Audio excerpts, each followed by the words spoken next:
Estamos en esta mañana en Primera de Pedro, capítulo 5, versos del 7 al 11. Primera de Pedro, capítulo 5, versos del 7 al 11. Ya estamos a finales de este gran libro de Primera de Pedro. Y Pedro nos ha enseñado muchas cosas en medio del transcurso de su carta. Y ya como que va cerrando, ya va dándonos esos últimos detalles, esos últimos consejos, esas últimas exhortaciones para que nosotros como iglesia podamos luchar en contra del pecado, en contra de nosotros mismos. Hay veces que nosotros pensamos que la mayor lucha del cristiano se encuentra fuera de nosotros. Y como decía Martín Lutero, el cristiano tiene tres tipos de luchas. La primera lucha es vivir en este mundo caído. La segunda lucha es que Satanás constantemente está trabajando. Y la tercera lucha es en contra del remanente de pecado que está en cada uno de nosotros.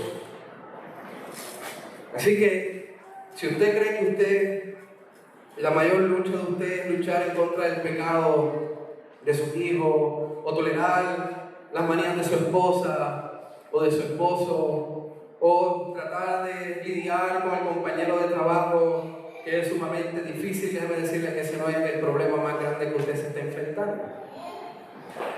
El problema más grande que usted se enfrenta es el pecado que está en usted. Hay veces que nos ofendemos cuando las personas se refieren a nosotros despectivamente o señalan algún tipo de pecado en nuestras vidas, y nosotros nos ofendemos y tratamos de defendernos.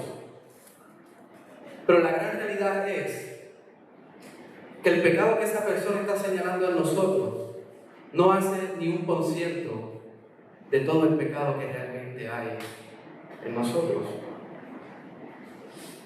La mayor lucha, y aprenda a hacer esto, que usted tiene como cristiano.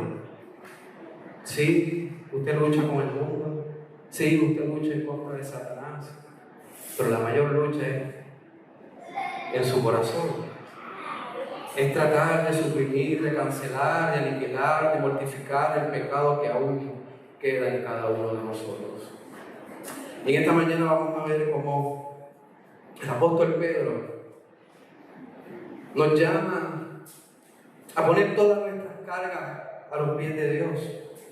Nos llama a resistir al diablo, pero también nos llama a ver la grandiosa misericordia y la gloria del Señor. Nos ponemos de pie y leemos de Primera de Pedro, capítulo 5, versos del 7 al 11. Dice así la bendita palabra de Dios: echad todas vuestras ansiedades sobre Él, porque Él tiene cuidado de vosotros.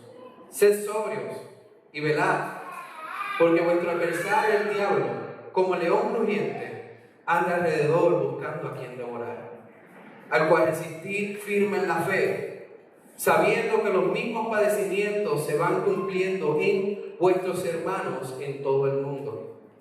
Mas el Dios de toda gracia, que nos llamó a su gloria eterna en Jesucristo, después que hayáis padecido un poco de tiempo, Él mismo os perfeccione, afirme, fortalezca y establezca. A Él sea la gloria y el imperio por los siglos de los siglos.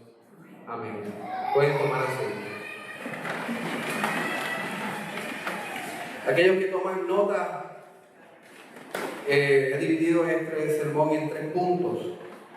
El primer punto, que es el verso 16 al 17, echen toda ansiedad en el Señor. El punto 2, verso del 8 al 9, resistan al diablo en el Señor.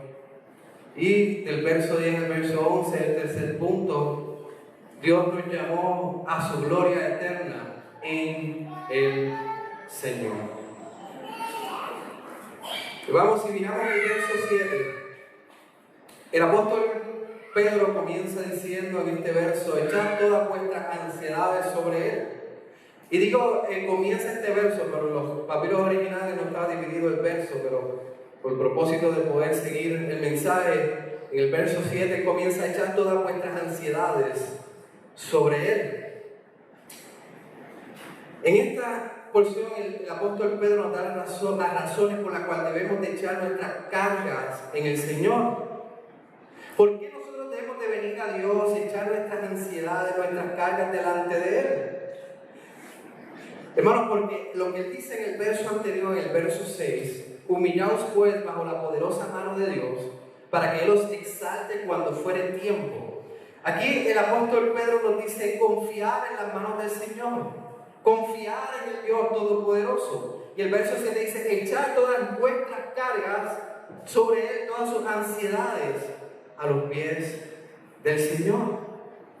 Y fíjense que esta porción del verso 6, cuando Él dice la mano fuerte, bajo la poderosa mano de Dios, había dicho la semana pasada que es un paralelo, es una señal que va hacia atrás, que va hacia el libro de Éxodo, cuando Moisés liberó al pueblo de Israel de la opresión de Egipto. O mejor dicho, cuando Dios por su mano poderosa liberó al pueblo de Egipto de la opresión, pero el pueblo de Israel de la opresión de Egipto. Y fíjense que si Dios libró al pueblo de Israel de tal opresión, Él también nos librará de todas nuestras preocupaciones, de todas nuestras pruebas, de todas nuestras ansiedades. Pero ¿en dónde entonces se basa la liberación de ansiedades? ¿En dónde se basa esa libertad de carga? Nosotros podemos tener muchas metodologías en cuanto a distraernos y olvidar nuestras ansiedades. Puede existir muchos mecanismos para, por un tiempo, olvidar nuestras cargas, pero ninguna de esas metodologías o mecanismos van a funcionar por mucho tiempo.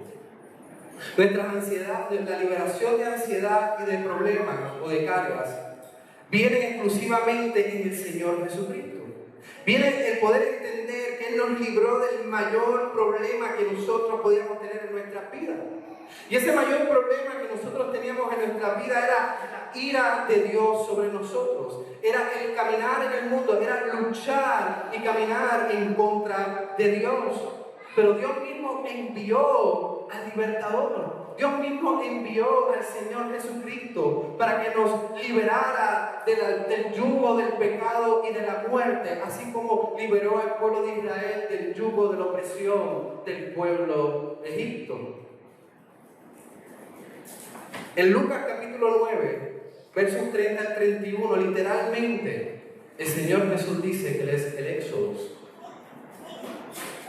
Y dice así, y aquí dos varones, está hablando de la transfiguración cuando los apóstoles, los discípulos fueron testigos de eso. Dice, y aquí dos varones que hablaban con Él, los cuales eran Moisés y Elías, quienes aparecieron rodeados de gloria y hablan de su partida que iba Jesús a cumplir en Jerusalén. La partida, la traducción y el original es Éxodo. Y cómo Jesús iba a partir, cómo Jesús iba a liberar a su pueblo de la opresión, del yugo, del pecado y de la muerte, muriendo en la cruz del Calvario, dando su vida por aquellos que iban a poner la fe en Él, dando su vida por su pueblo.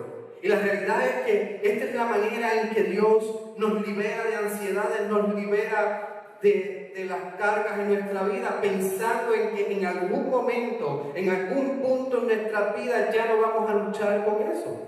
Porque vamos a estar con Él cuando se cumpla la liberación completa y final de nuestra vida en gloria.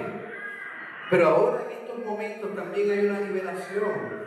En estos momentos hay un perdón, hay un regalo de vida eterna, hay una seguridad de que Dios está al tanto de nuestras necesidades y está al tanto de nuestras cargas.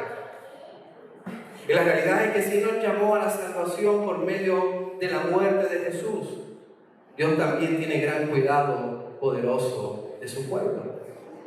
Hermanos, nosotros podemos pensar en el Dios creador de todas las cosas, en el Dios poderoso de todas las cosas, el Dios que sostiene todas las cosas. y a veces se nos olvida que si Él nos llamó a la salvación, si Él nos llamó a su gloria, es porque también Él tiene cuidado de cada uno de nosotros, y no un cuidado general. Él tiene un cuidado personal. Eso es lo grandioso del único Dios verdadero, que Él conoce cada uno de nuestras cargas. Él conoce cada una de nuestras dolencias, Él conoce cada una de nuestras luchas. Y Él tiene cuidado de cada una de ellas. Pero nosotros como creyentes, como hijos de Dios, tenemos que entender que nosotros no podemos cargar nosotros solos con las ansiedades. Que nosotros no podemos cargar con los problemas de nuestra vida o con las iniquidades o con las flaquezas. Nosotros tenemos que confiar en la mano poderosa de Dios. Es reconocer que las cosas no están en nuestro control, que las cosas no están en nuestras manos, que por más que nosotros luchemos para hacer las cosas mejor y organizar las cosas mejor, para tener mejor resultado, al final del día nosotros no podemos cambiar absolutamente nada. Y fíjense, no estoy diciendo que sea irresponsable, que no sea diligente, que haga sus cosas a tiempo y que sea responsable con sus cosas. Lo que estoy diciendo es que a veces como seres humanos nos angustiamos y queremos cambiar las cosas que realmente no podemos cambiar. Y queremos resultados como mejor nos parezca a nosotros. Queremos controlar absolutamente todo lo que está alrededor de nosotros. Pero déjeme decirle que usted no es infinito, que usted no es inmutable, que usted no es todopoderoso, que usted ni tan siquiera creó ni una partícula de lo que existe en el mundo. Usted como creación de Dios, usted está a la dependencia de Dios. Y como hijo de Dios, entonces usted confía plenamente en la voluntad de Dios, en los decretos de Dios. Y eso es lo que dice Pedro anteriormente: humillaos pues bajo la poderosa mano de Dios. Humillaos bajo la voluntad de Dios, es confiar a ciegas en la voluntad, en cómo Dios maneje las cosas y cómo Dios ordene las cosas. Es echarnos hacia atrás y confiar que Dios tiene completo cuidado de nuestras vidas. Ahora, puede ser que el resultado no nos guste. Puede ser que veamos las cosas con un rumbo que no nos conviene. Pero tenemos que tener en mente que esa es la voluntad de Dios. Y esa es la voluntad que es mejor para nosotros. Él cuida mejor de nosotros, de lo que nosotros podemos cuidarnos a nosotros mismos. Tenemos que confiar en su mano. Nosotros tenemos que echar toda la ansiedad sobre Él, toda carga a sus pies. Esto es lo que habló el Señor Jesucristo en Mateo 6, 25 al 32. Él habló de la ansiedad. Él nos llamó a confiar plenamente en Él. En Mateo 6, 25 al 32 dice, una porción larga: por tanto os digo, no os afanéis por vuestra vida, qué habéis de comer o qué habéis de beber, ni por vuestro cuerpo, qué habéis de vestir. ¿No es la vida más que el alimento y el cuerpo más que el vestido? Mirad las aves del cielo, que no siembran, ni ciegan, ni reconocen, ni recogen en graneros, y vuestro Padre Celestial las alimenta. ¿No valéis vosotros mucho más que ellas? ¿Y quién de vosotros podrá, por mucho que se afane, añadir a su estatura un codo? Y por el vestido, ¿por qué os afanáis? Considerad los lirios del campo, cómo crecen, y no trabajan ni hilan. Pero os digo que ni aun Salomón, con toda su gloria, se vistió así como uno de ellos. Y si la hierba del campo que hoy es, mañana se echa en el horno, Dios la viste así, ¿no hará mucho más a vosotros, hombres de poca fe? No os afanéis, pues, diciendo, ¿qué comeremos, o qué beberemos, o qué vestiremos? Porque las gentiles buscan todas estas cosas, pero vuestro Padre Celestial sabe que tenéis necesidad de todas estas cosas. Y fíjense lo que el Señor Jesucristo dice al final. El Señor Jesucristo dice al final, si usted se afana por las cosas, usted está actuando como gentil. Y los gentiles eran aquellos que actuaban como si no existiera Dios, o ignoraban la existencia de Dios.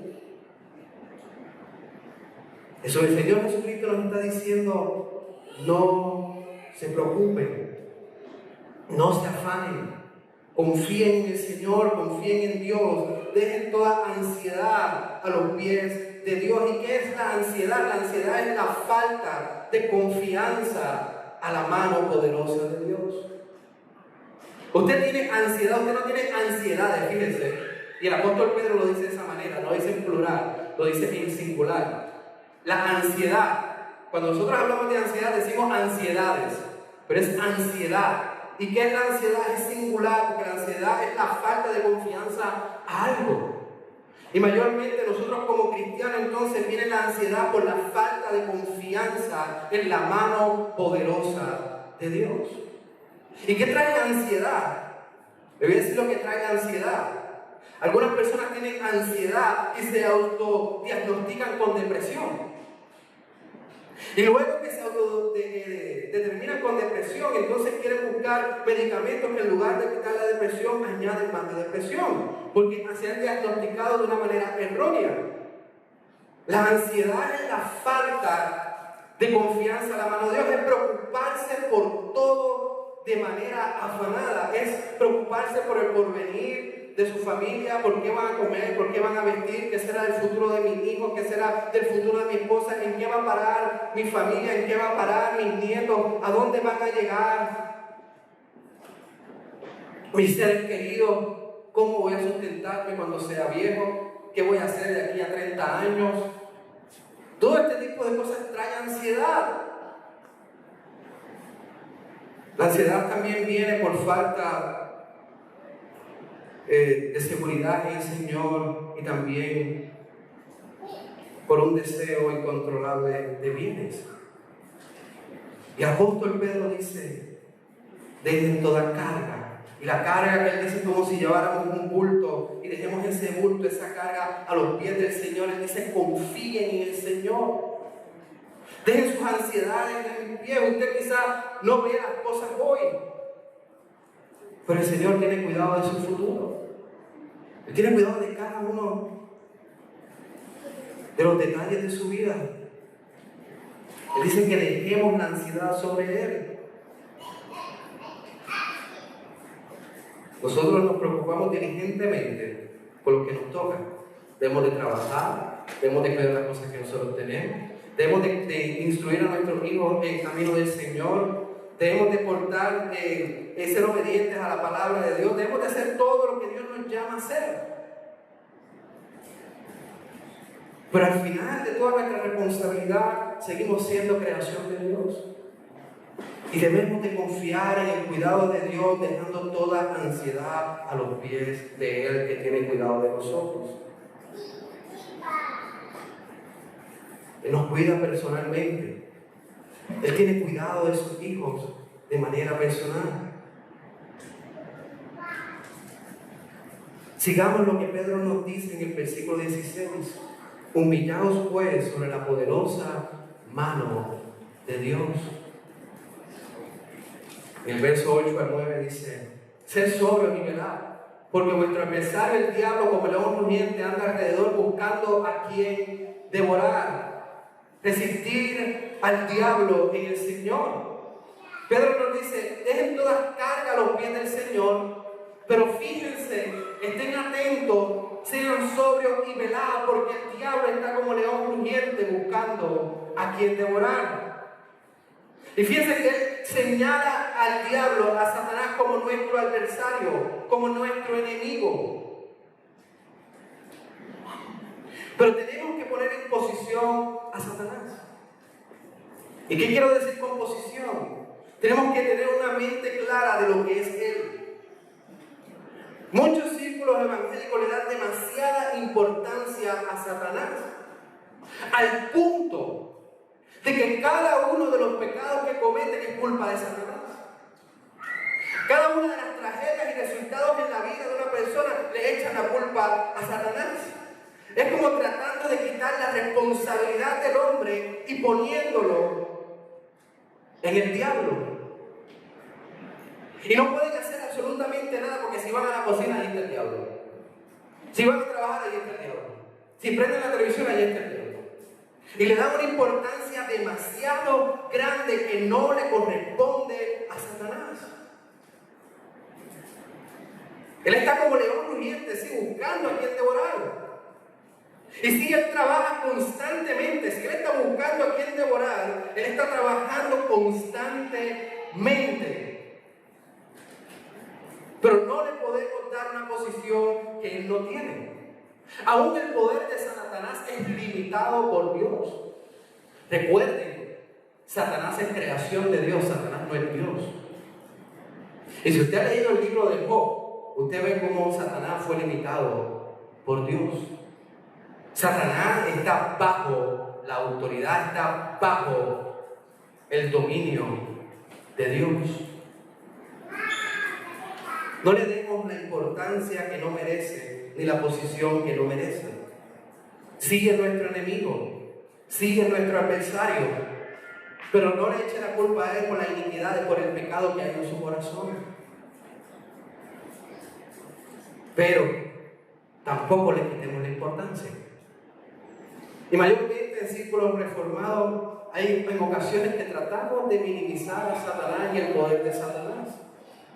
Mencioné que Satanás no es todopoderoso, Satanás no es Dios, pero ciertamente, sin duda, Satanás tiene más poder que usted. Sin duda, Satanás tiene mejor teología de la que usted puede tener.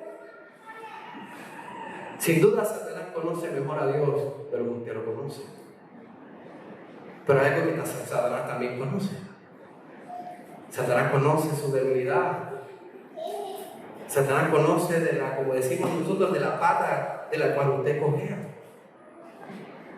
No podemos ignorar que Satanás existe. El mismo Pedro dice que está como león rugiente buscando a quien devorar.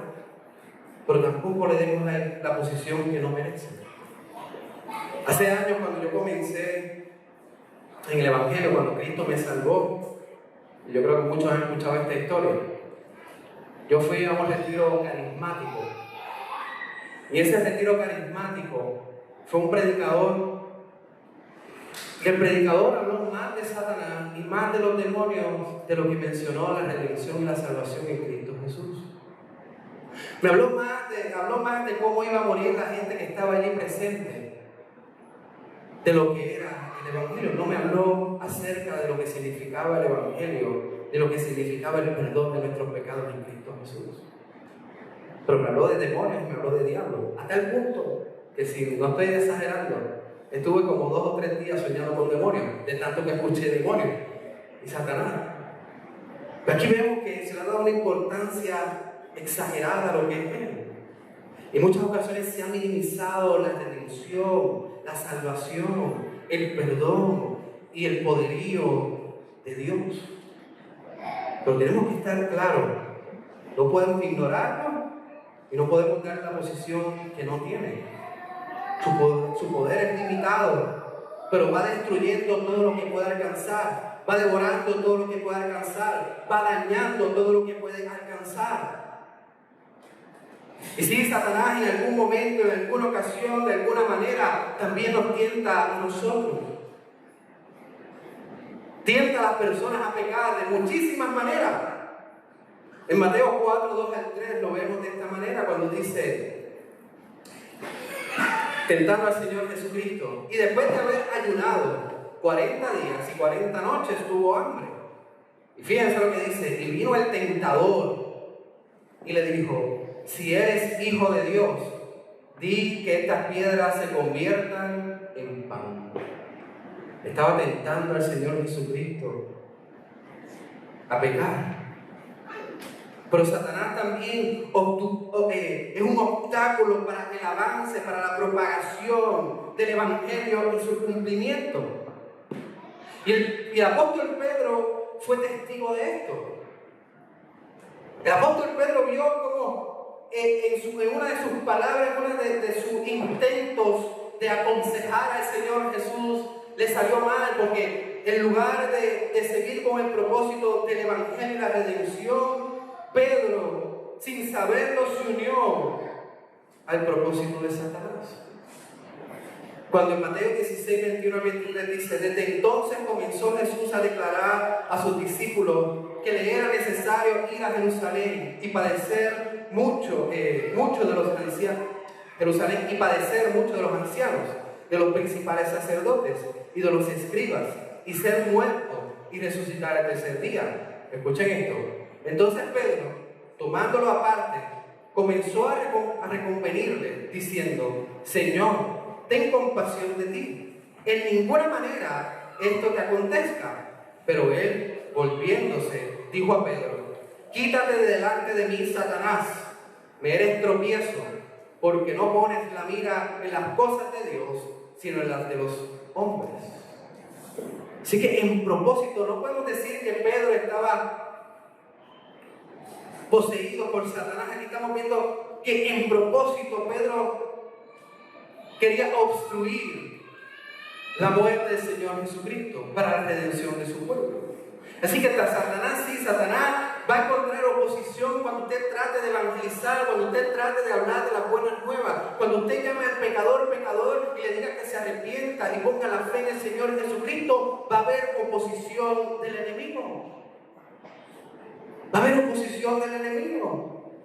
Por eso es que la evangelización nos da tantos nervios. Por eso es que la evangelización nos da tanta, quizá, ansiedad de la buena. El apóstol Pablo tenía ansiedad de la buena cuando se trataba de predicar y de sustentar a la iglesia. Por eso es que el evangelio también nos da tanto miedo a lo que puedan decir de nosotros, porque existe oposición de parte de nuestro enemigo. Ahora, Satanás también va a tratar de engañar a las personas en el momento de la adoración. Hermano, el mundo nos dice a nosotros: ustedes son los religiosos. Ustedes son los religiosos. Ayer yo estaba caminando con Lucas y estaba dando la vuelta en mi casa. Y una de las señoras estaba hablando por teléfono. Con quien estaba hablando, no sé con quién estaba hablando, estaba caminando, simplemente lo escuché. Y ella decía: por ahí va el de la religión, el de los muchos hijos. Me identificó como el de la religión. Y bueno, la realidad es que todos somos religiosos. Usted vaya a la iglesia, usted no va a la iglesia, todos son religiosos. La realidad es que a quién usted sirve y a quién usted adora. Y Satanás va a tratar de que el mundo, inclusive, va a tratar de tentar a la iglesia de que adoren a cualquier otra cosa que no sea al único Dios verdadero. Esto lo vemos en Mateo 4, 8 al 9, cuando dice otra vez: lo llevó el diablo a un monte, llevó a Jesucristo a un monte muy alto, y le mostró todos los reinos del mundo y la gloria de ellos, y le dijo: todo esto te daré si postrado me adorares. Así que Satanás está como el león rugiente, llevando al mundo, tentando a la iglesia a no adorar al único Dios verdadero. Pero hay algo también que Satanás hace constante, y lo hace mayormente con los hijos de Dios, con los hijos de luz, con aquellos que están seguros en las manos de Dios. Y que Satanás hace que usted dude de su propia salvación. Satanás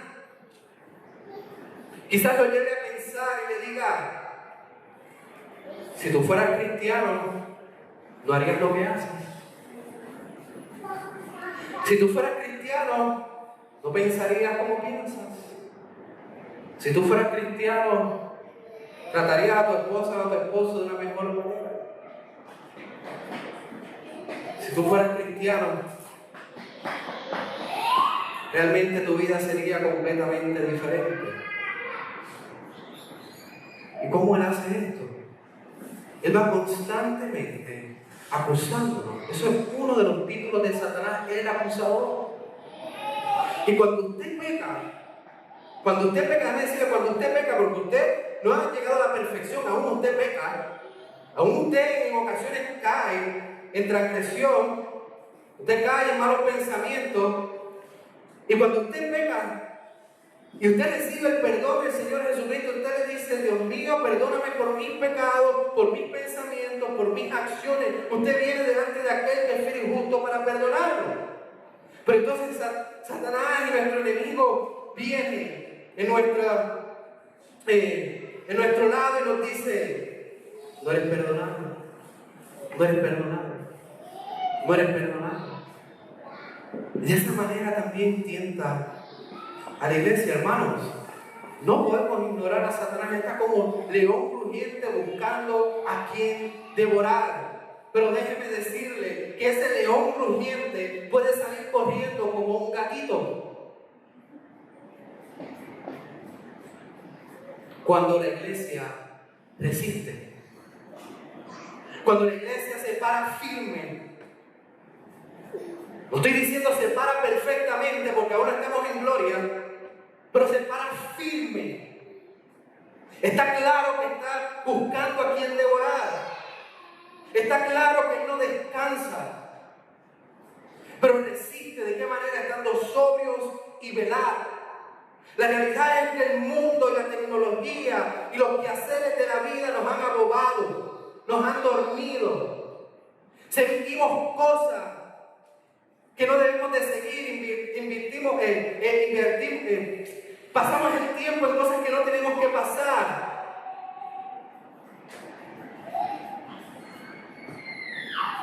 Ponemos nuestra energía en cosas que al final del día no tenían importancia.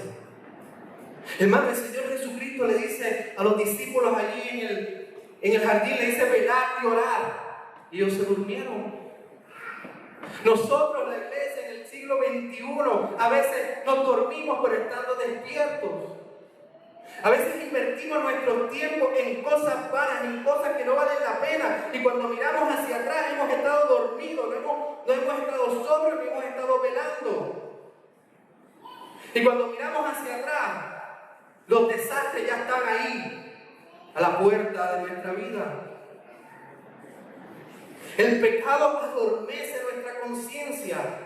Y cuando se adormece nuestra conciencia, aceptamos prácticas y vidas que no son bíblicas. Porque no hemos velado ni hemos estado sobrios.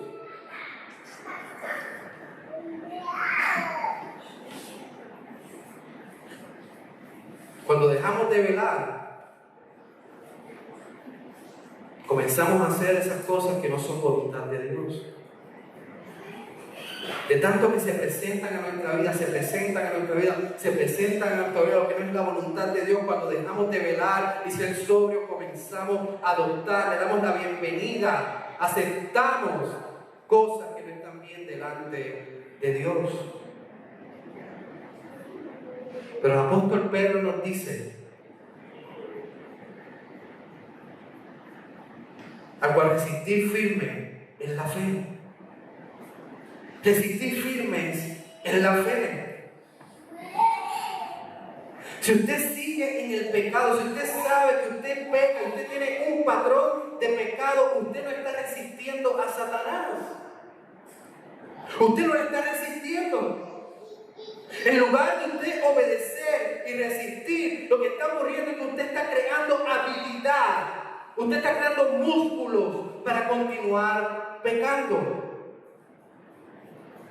Y su vida comienza a estar en esta espiral de pecado, en donde un pecado le lleva a otro pecado. Y cuando este pecado le trae problemas, entonces usted resuelve este pecado con otro pecado. Y así va su vida en espiral, resolviendo su vida en pecado, en tentaciones, en ocultar, en mentir, en hacer todo lo que sea posible para continuar fortaleciendo ese pecado.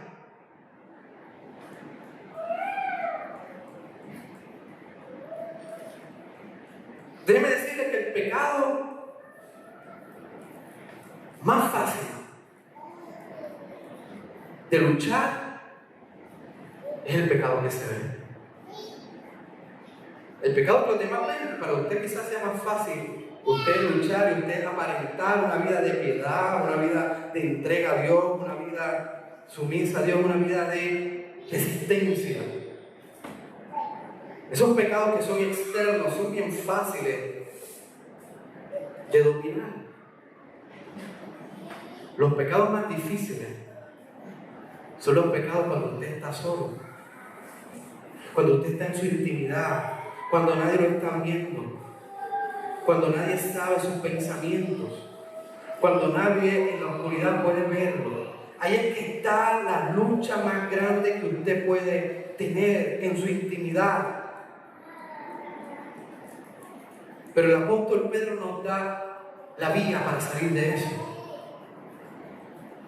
El Evangelio nos da la manera de salir del pecado. El Evangelio no nos dice, bendito, pobre de usted, porque se va a quedar allí toda la vida.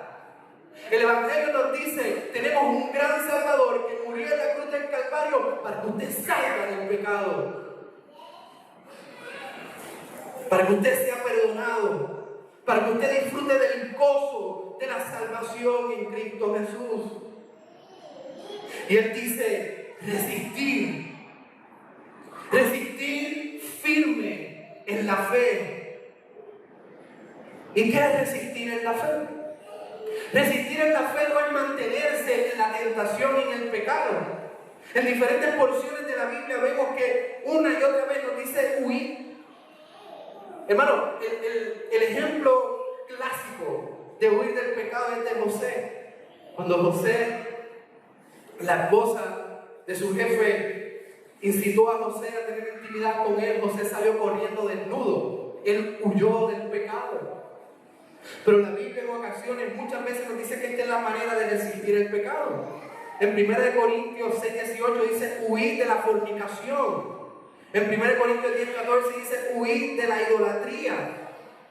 En 2 Timoteo 2:22 dice huye también de las pasiones juveniles y seguir la justicia, la fe, el amor y la paz con los que de corazón limpio invocan al Señor. La manera de resistir al pecado, la manera de resistir a Satanás no es permaneciendo en la tentación, sino corriendo de la tentación. Usted no crea que usted es lo suficientemente fuerte para estar en la tentación y aguantar la tentación. La Biblia dice, huye, sal corriendo. En el momento que usted tenga tentación de darle clic a una computadora o hablar cosas que no tiene que hablar o pensar cosas que no tiene que pensar, déjeme decirle que como creyentes tenemos autocontrol, tenemos el don del Espíritu Santo y Él nos ayuda y nos asiste para huir del pecado. ¿Y qué es permanecer en la fe, hermano? Permanecer en la fe, resistir en la fe, es tener una teología clara. Esto es lo que dice Pedro, permanecer en los credos cristianos, en la idea, en la enseñanza bíblica, es permanecer en la doctrina sana, en la enseñanza sana de la palabra de Dios, hermano. Imagínense que teniendo una enseñanza clara de la palabra de Dios se nos hace difícil. Imagínense una enseñanza que no es bíblica. No me quiero imaginar la vida de aquellos que tienen una enseñanza vaga, pobre de lo que es la palabra de Dios. La única manera es permanecer en la Escritura. Y déjeme decirle, usted, mientras camine en este mundo, usted va a continuar resistiendo a Satanás. Va a continuar luchando en contra del pecado. Hay una manera en la que usted puede salir de la lucha del pecado. Hay una manera en la que usted no va a encontrar oposición. Y esa manera es cuando usted entonces abandone el Evangelio. Esa manera de no resistir al pecado es cuando usted se una al sistema satánico del mundo. Cuando usted entonces abandone la enseñanza del Evangelio, entonces ahí usted no va a encontrar oposición, usted no va a encontrar sufrimiento que venga por su fe, usted no va a encontrar, usted va a sentirse como pez en el agua, nadando con la corriente, con los placeres de la carne, con el pecado. Pero déjeme decirle que esa vida vida que va con la corriente, es una vida que lleva a la miseria y al pecado. No es una vida de perdón y redención.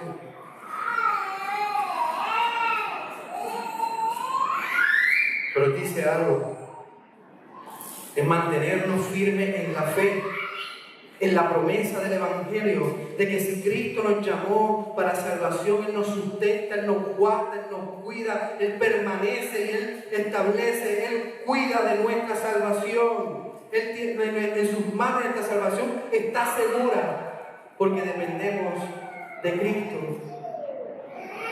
Y al final, verso 10, verso 11 dice: mas el Dios de toda gracia, que nos llamó a su gloria eterna en Jesucristo, después que hayáis padecido un poco de tiempo, Él mismo perfecciona, afirma, fortalezca y establezca. Dios nos llama a su gloria eterna en el Señor Jesús. Recuerden siempre que nosotros somos nación santa, pueblo adquirido por Dios, para anunciar las virtudes de aquel que nos llamó de las tinieblas a su luz admirable. Él es un Dios de gracia, un Dios de perdón, un Dios de amor, un Dios que hace las cosas nuevas, un Dios que perdona y olvida nuestros pecados, un Dios que nos lleva a pastos frescos y nos lleva a la santidad. A pesar de todos los obstáculos que podamos enfrentar, Dios es quien nos mantiene. A pesar de su preocupación por el futuro de sus seres queridos, a pesar de su inseguridad personal, Dios tiene cuidado de nosotros y nos mantiene. Hermanos, podemos tener todas las estrategias para criar a nuestros hijos. Podemos tener todas las estrategias para caminar una vida santa. Podemos tener todos los conocimientos bíblicos para llevar una vida en obediencia. Y aún así, la gracia no depende de nosotros. Aún así dependemos de un Dios de gracia. ¿Y qué es este Dios de gracia? ¿Quién es este Dios de gracia? Este Dios de gracia, a pesar de nuestros pecados y iniquidades, a pesar de que éramos enemigos de Él, Él nos dio algo que no merecíamos. Él entregó a su Hijo para que muriera en la cruz del Calvario y darnos salvación y vida eterna. Gracia, un regalo inmerecido. Y ese es nuestro Dios. El apóstol Pedro dice: Dios de toda gracia, que nos llamó a la gloria eterna del Señor Jesucristo. Estamos unidos a Cristo. Es Cristo quien nos perfecciona. Es Cristo quien nos afirma. Es Cristo quien nos fortalece. Es Cristo quien nos establece. Él hizo un poco de sufrimiento más, porque mientras estemos en este mundo vamos a enfrentar oposición y sufrimiento. Vamos a encontrar desaliento, vamos a encontrar desilusiones, pero un poco de tiempo más y Él nos perfecciona, afirma, fortalezca y establezca. Dios es quien salve, Dios es quien nos mantiene en sus manos seguros. Él dice: echa toda carga a Dios. Pero también Él dice: usted peca, usted cae, usted se levanta, usted se mantiene, usted continúa en la fe, pero es por gracia a la gracia de Dios. Gracias a que nuestro Salvador es fiel y justo. Gracias a que nuestro Dios no cambia. Gracias a que nuestro Dios, cuando nos llamó a la salvación, Él nos dijo que nos ama y nos amará hasta el fin de los tiempos. El Dios de toda gracia. Hermano, el que nos escucha, no existe salvación fuera de la gracia de Dios, fuera de la fe en el Señor Jesucristo. No existe bendición. Efesios 1:3, esto lo escuché, había puesto mi nota en el sermón y había puesto que toda bendición de Dios en esta vida y en la venidera viene solo por medio de Cristo. Y luego, escuchando un sermón, me dijeron el versículo. Y el versículo es Efesios 1:3. Bendito sea el Dios y Padre de nuestro Señor Jesucristo, que nos bendijo con toda bendición espiritual en los lugares celestiales en Cristo. Hermanos, nuestra dependencia, nuestra vida está sostenida por el Evangelio de la gracia de nuestro Señor Jesucristo. Resistir al diablo y Él lo huirá. Y confiar en el Señor, que nos mantiene firmes en su salvación. Y luego el apóstol Pedro termina la carta como lo terminó, en una doxología, y dice: al sea la gloria, el imperio, por los siglos de los siglos. Amén. El apóstol Pedro estaba presente cuando Cristo dio el Padre muerto. Y él sabe que todo poder, toda gloria, todo imperio, todo dominio, todo le pertenece a Cristo. Él es Rey de reyes y Señor de señores. Y nadie puede prevalecer, nadie puede destruir a la iglesia santa de nuestro Señor Jesucristo. Así que huir, permanecer firme y confiar en que nosotros estamos seguros por la gracia de Dios. Oramos. Amado Padre Dios, Señor, gracias por tu palabra, gracias por todas las bendiciones que nos has dado. Gracias porque tu palabra no nos deja en la oscuridad, sino que nos da la luz, nos da la salida, y esa salida es Cristo Jesús. Esa salida la tenemos gracias al sacrificio, a la muerte y a la resurrección de nuestro gran Salvador. Señor, ayúdanos a depender de Él, a que Él tiene cuidado de nuestra familia, Él tiene cuidado de nuestro futuro, Él tiene cuidado de lo que vamos a vestir, que vamos a comer, Él tiene cuidado de absolutamente todo. Señor, pero ayúdanos también a resistir al diablo, a mortificar el pecado en nosotros, pero ayúdanos a ver que al final de todas las cosas, Él es Dios glorioso, Dios de toda gloria, de toda gracia, y de Él dependemos completamente. Oramos en nombre de Jesús. Amén.